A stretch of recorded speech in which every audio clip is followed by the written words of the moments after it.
It's finally time to beat a dead horse. Fucking Star Wars is so cool. I love Star Wars. Star Wars is so awesome. I love Star Wars. I cannot wait for episode 9, the end of the sequel trilogy. Ugh, so many questions that have so many questions that'll hopefully be answered. I'm so flustered I can't even talk regularly. Oh my god, so many action sequences that'll be great. Daisy Ridley in another film, I'm so here for it. JJ did great with episode 4, the remake, so I can't wait to see what happens in episode 9. As of filming this, the title hasn't been released yet. Oh my god, this is gonna be the best movie ever made. Oh my god. Oh my god. This is gonna be the movie that shuts up all the Last Jedi haters, hopefully too. Besides Rose, that movie is fine. You guys are fucking insane. I still want to know who Snoke is though.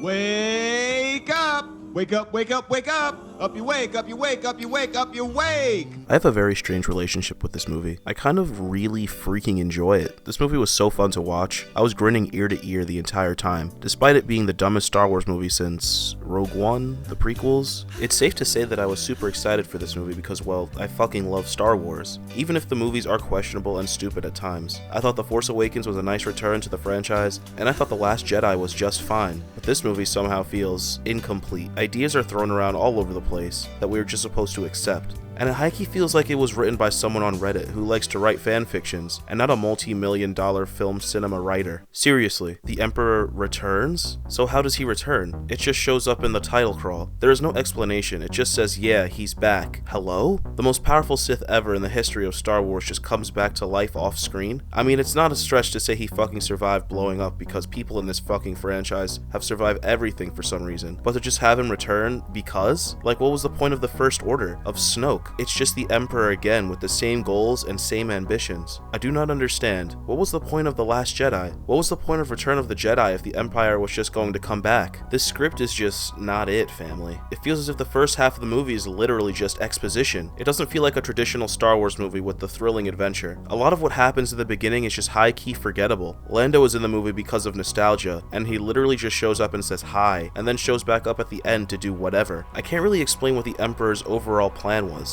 First he wants Ben to kill Rey, then he wants Rey to come to the evil palace of the Sith so that she can kill him and possess her body, then he takes her life force and regains his strength and shit. I just don't understand. It makes no sense. Rey being his granddaughter is dumb as hell. When she was a nobody, it was set up that literally anyone could be a Jedi. You don't have to be special in any way to be a powerful Force user, but JJ said, let's just throw all that away. The Last Jedi was bullshit. Let's make her feel relevant. I am not a fan. I feel like if the fucking reaction to The Last Jedi wasn't so dog shit, we could have gotten something that wasn't so goddamn stupid. Star Wars fans quote ruin Star Wars like how everyone says low-key, and I don't think anything can change my mind about that. I can see why everyone thinks this movie is bad, but I still had so much fucking fun. It may seem like a lot of what happened made me fucking annoyed, and yeah, it does, but there are aspects of this film that I did really like. For example, the relationship between the three main characters. It feels real. I fucking love seeing them all hanging out together. It happened for like the first time ever. I love it. It makes me so happy. Like my wife Daisy and Poe have never really met before, and their dynamics have never clashed. And it really does feel like people with these qualities would have quarrels. And even though C-3PO has an arc in this movie that makes no fucking sense, he was probably the funniest he has ever been. I was laughing so hard when Poe didn't acknowledge him when they fell through the giant monster pit. So great. Another aspect I really enjoyed was, no surprise, Kylo Ren. Even if he can survive a TIE fighter crash in the desert, he has definitely been the best part of the sequel trilogy, and I'm glad I've always loved what he is. He feels like a better version of Anakin Skywalker, and I love him. What I dislike though is how him and Rey were treated at the end. They kiss. This kiss they share is so unearned. Oh hell no. It is actual cringe. I could not believe it. This is probably the worst shot film of the sequel trilogy from a cinematography standpoint though. In The Force Awakens and The Last Jedi, we are shown shots that feel personal. They feel organic. But in this film, oh hell no. Every single shot feels computer generated. It feels fake.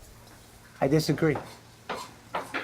I disagree. The Rise of Skywalker has really enjoyable visuals. I don't think they're as meticulous or poetic as The Last Jedi because I rewatched it recently and I was like, oh shit, Rian Johnson left me a couple of gems to look at. Cool. For a film that has a lot of special effects, some of these shots had a lot of depth. The beautiful lighting almost distracted me from the fact that we got 2 throne room scenes in the same trilogy. Yay! We'll get to that later. The visual effects themselves look looked pretty amazing, especially the lightsaber fight on the Death Star wreckage with the waves and stuff in the background. But there were some scenes that kind of looked unfinished to me, like the "they fly now" scene, for example. That brings me to the performances, which were all pretty good. There wasn't anyone particularly awful in it, but you can tell everyone is giving it their all, even when the material isn't giving them a whole lot to work with. Like how Finn and Poe were constantly bickering because Disney didn't want China to think that Finn and Poe were gay or something. Daisy Ridley and Adam Driver, like in the other two films, are the standout actors. Obviously because they have more to do, but also in part by their ability to stay present in this very intense way that every time they're on screen, my mind never drifts to other things. I'm always wondering what they're thinking and what they're feeling. Easily, the worst technical aspect of this film is the editing. The best I can say about the editing is that I was never bored, but I was never really allowed to. As soon as the film starts, there is this overwhelming feeling that the film wants to leave the first act as soon as possible. The cutting is so quick,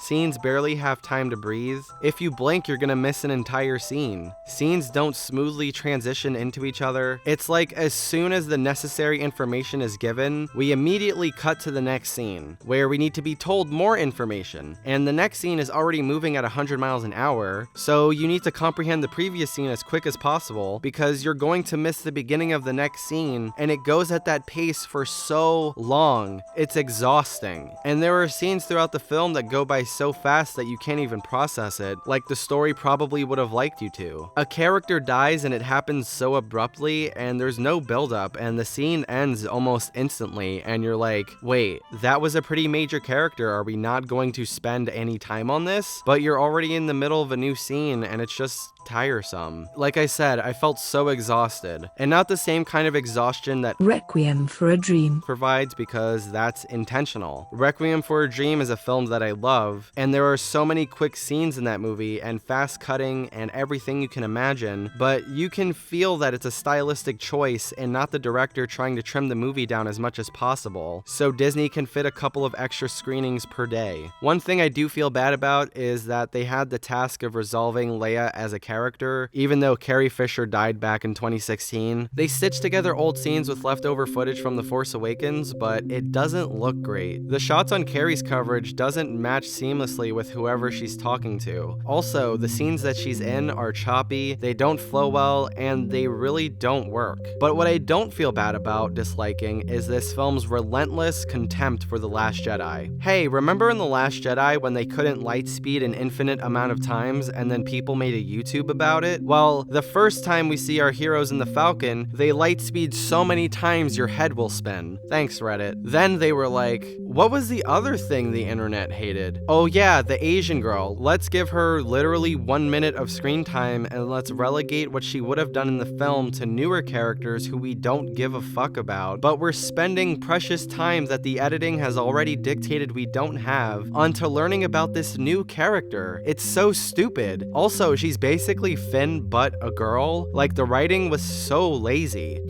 We want Finn to have a girlfriend person because we can't have him with a white girl, and we can't have him with a person that also has a so let's just create a new girl who has the same character traits so we don't have to think about it further. I hate this. I hate it. Like, they could have just spent the time to have Rose win over the audience, but this is just a cowardly attempt to appease the internet. Like, fuck you. Speaking of which, the Luke moment with the lightsaber was so dumb. That's not the way to treat a lightsaber. I don't understand the hate for Luke's character in The Last Jedi, because where his character started at in that film is what JJ set up in The Force Awakens. They said Luke went away, he was training new Jedi, and then he failed when Ben turned to the dark side. Luke, Han, and Leia never really saw each other again, and Luke has been missing ever since. What did you think happened? He got lost? No. If he failed and went away somewhere after his nephew turned to the dark side, do you think he's gonna be the same character you saw over 30 years ago? Of course not. That's just ridiculous. Did JJ even watch his own movie? I understand Rey wanted wanting to throw the saber because she was in a low point like Luke was in the last movie, but that line he says when he catches it is so lame. It's little moments like this that add to the overwhelming feeling that the main creative forces behind this film just wanted to apologize to the internet because they have no spine. Another thing that I hated was literally everything having to do with Palpatine. I created Snoke?